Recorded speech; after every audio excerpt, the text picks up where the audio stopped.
Hey everyone, and welcome back to another World of Warcraft video. I can't quite believe it, this video actually has no allied race content, so yeah, we might actually run the risk of having some quality stuff in today's video that could actually impact your World of Warcraft experience.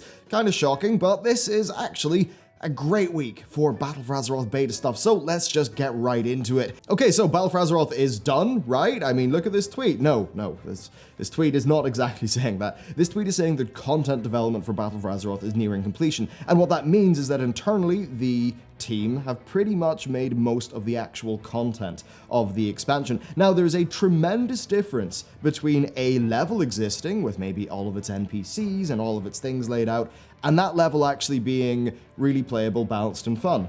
And in the remaining elements of the beta, there's still a lot of polish and work to go in. So I'm really bringing it up in this video because I know there's a lot of fiery opinions on BfA at the minute, and some people could see this tweet and think, oh, expansions are done then, I'm quitting, which is very much not the case. But I guess what's interesting is there's probably elements of the core team that are now moving on to some of the content production for maybe 8.1 or 8.2, which, you know, when you think about how Blizzard are trying to do a steady stream of predictable content, makes a hell of a lot of sense. Okay, Reforging. Technically back in the game. The ethereal hucksters are back. They've got a new friend who's able to reforge your Azerite gear. Now, it's not implemented yet, but it will let you respec your Azerite gear for an ever-increasing cost, though one that I expect will kind of, you know, cap out eventually. It lines up with their past philosophy about gear in an odd way, and so here's part of the reason why they removed Reforging. Basically, you're raiding, you get an epic bit of loot, you wait for 2 hours because, well, the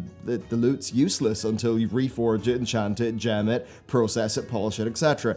They felt that basically having to do a bunch of external stuff to gear kind of made the act of getting the gear less exciting. Now, with the Azerite gear, of course, you can just immediately, you know, put your first trade on it for free, and that's great, but I suppose that gameplay of going back to town to tweak your stuff, that still exists, that's a part of their intent. Now, this is even more interesting when you think about how talent respecing works. Right now, you can pretty much respec your talents anywhere, even in a raid, if you've got the right materials, which gives you flexibility between bosses.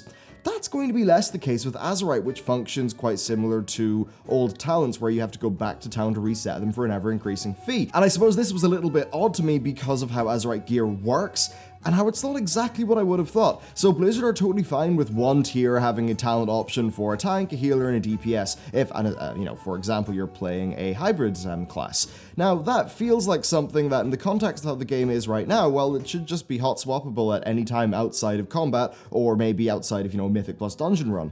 Now, I can get why they're doing this, but given the intended gameplay of Azerite gear and how it will work for people who play multiple specs, I kind of just think they should make it work like talents. I mean, Azerite gear pretty much, it is talents, it's just talents that are on gear. So I think that reforging, that's fine, but can we just have an item that lets us do that in the field? Next up, global cooldowns, because while we don't have allied races to talk about, hey, there's also some GCD news, I suppose. Yeah, we actually have some pretty good news here. Blizzard are removing racial abilities and unused trinkets from the global cooldown in the BfA beta. Now, they agree with the player feedback that essentially, it felt like your character was just standing there really not doing much. You're doing like 2 or 3 offensive buffs in a row, your character's pretty much just standing there screaming for 3 seconds, and it's a bit odd. I think this is a pretty good move that they've done this, though I do have a few sticking points. There's some things like True Shot which still don't feel great to me. Now, Sub-Rogues also had some GCD changes to better fit how the spec is realistically played, so that's a good thing. And, you know, like this GCD thing, it's a bit of a danger topic, but I think the GCD can be used to make some more interesting abilities, especially the idea of offensive abilities that are designed to feel a bit more spammy and frantic and could maybe operate in a half-duration GCD. I think this would allow for Blizzard to diversify some rotations and make some abilities that feel really unique. Now, the old Wild Strike wasn't a great ability, but I think the idea behind it was cool, and they could probably pull it off with more modern animations and sound effects. But you know what? There has been one good thing from all this, though. Communication's actually really improved from the team recently. Some of their class feedback threads have actually been great for like Unholy DK and Sub Rogue, and it's nice to see that back and forth. So as the community, you know, we've got to show good faith rather than just run around thinking that, yes, Ian's kink is ruining the game and that's why they're doing all this. Okay, War Mode, we got to talk about this. I'm super hyped for it. They just implemented it in the BfA beta, and I love the direction it's going in. So you turn on War Mode by heading to your faction, your capital city, and and when you exit the city, you then see 2 buffs. So right off the bat, you get a 15% increase to XP from killing mobs and completing quests, and the latter is super interesting to me. I'm kind of wondering if you could, say, quest stack, and then use a monk zen pilgrimage to head back to town, and then turn on war mode, and then portal back to get the 15%. I mean, that's probably very awkward. Hell, what you could maybe do is you could fill your quest log with Broken Isle stuff, turn on war mode, finish all of them, and then turn war mode off again right before you start off BfA for a quick boost at the start.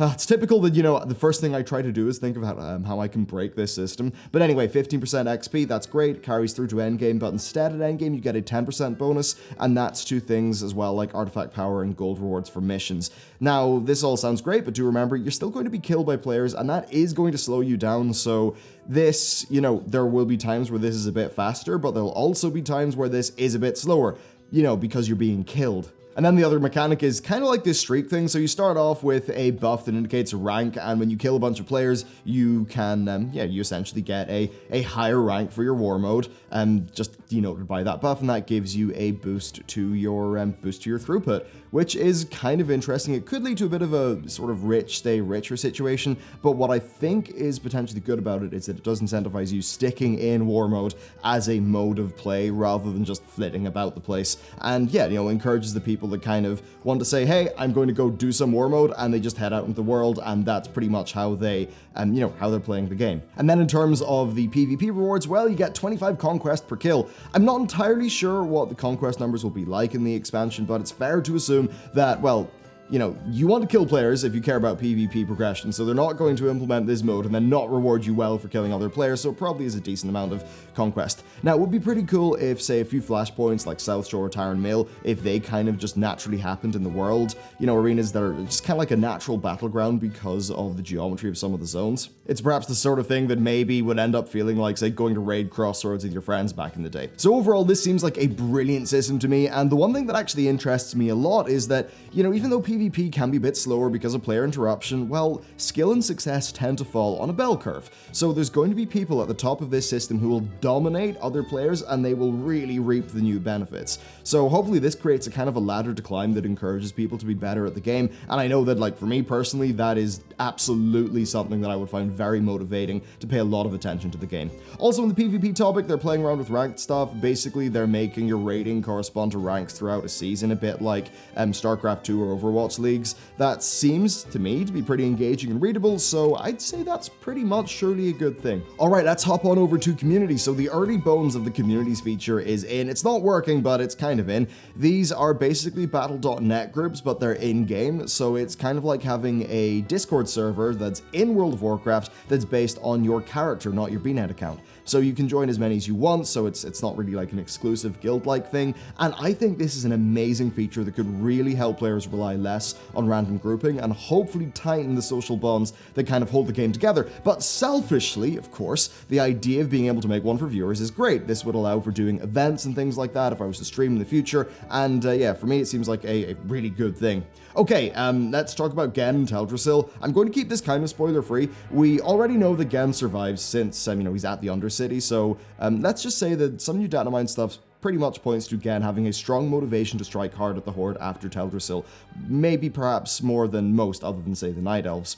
Now, a while back, I said that an escalation from Sylvanas could make sense if Gen goes really dark and is essentially controlled by his anger, completely, you know, losing the run of himself, maybe attacking a soft target, doing something that crosses the line where even, say, the Noble Tauren would take issue.